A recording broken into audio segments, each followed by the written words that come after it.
Have you ever stopped to think about how something as simple as salt could be a powerful metaphor for who we are? Well, today we're digging into a famous sermon from the Gospel of Matthew that does exactly that. It compares people to the salt of the earth. So let's get into it. All right, so here it is. This is the sentence that kicks the whole thing off, from Matthew chapter 5. It's part of the Sermon on the Mount, and it's the foundation for everything we're about to explore.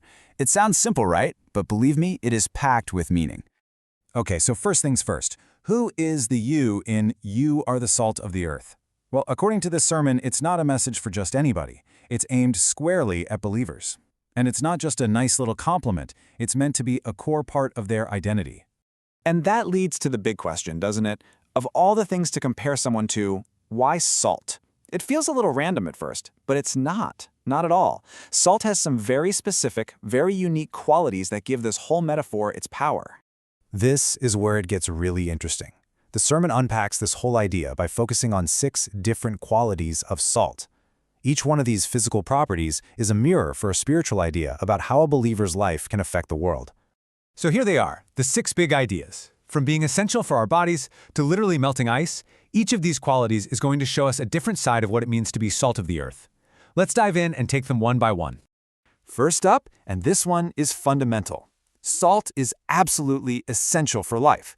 I'm not talking about a luxury item or a nice-to-have. It's a necessity. Our bodies literally cannot work right without it. And to really drive this point home, the speaker tells this pretty startling personal story. He had decided to cut all salt out of his diet, thinking it was the healthy thing to do. And then one day, poof, he just fainted. It was a wake-up call, a reminder that something as basic as blood circulation depends on it. Take it away, and the whole system can just shut down. All right, number 2. This is probably the quality we all think of first, right? Salt provides flavor. It has this incredible knack for taking something bland and turning it into something delicious, something you actually want to eat. So what's the spiritual connection here? The idea is that a believer's life, through their actions, their words, their faith, should make the world around them better. They should add a kind of richness and vibrancy that makes life more meaningful and, frankly, more appealing for everyone. Number 3. Salt is a preservative. I mean, think about it. For centuries, long before refrigeration, what was the main way people kept food from spoiling? Salt. You see it in things like pickles or cured meats. It stops decay in its tracks. And this points to a really powerful role in society. Just like salt prevents food from rotting, the sermon suggests that a person of faith can act as a force against moral or spiritual decay in their community, helping to keep things stable and healthy. Now for our 4th quality, and this one might be a little less obvious to us today. Salt can actually be a medicine, a healing agent. It's been used in folk remedies for a very long time. The speaker shares this really fascinating childhood memory. He said when they were washing their hair, they'd sometimes get this really irritating soap nut juice in their eyes. And the fix? They'd put a few grains of sea salt in their mouth, and somehow the burning and redness would just fade away. It was like a direct, soothing medicine. Okay, quality number 5 is all about accessibility. Salt isn't some rare luxury item. It's everywhere. It's affordable. It's available to absolutely everyone, whether you're rich or poor. The takeaway here is pretty clear, right? This points to a kind of faith that breaks down barriers.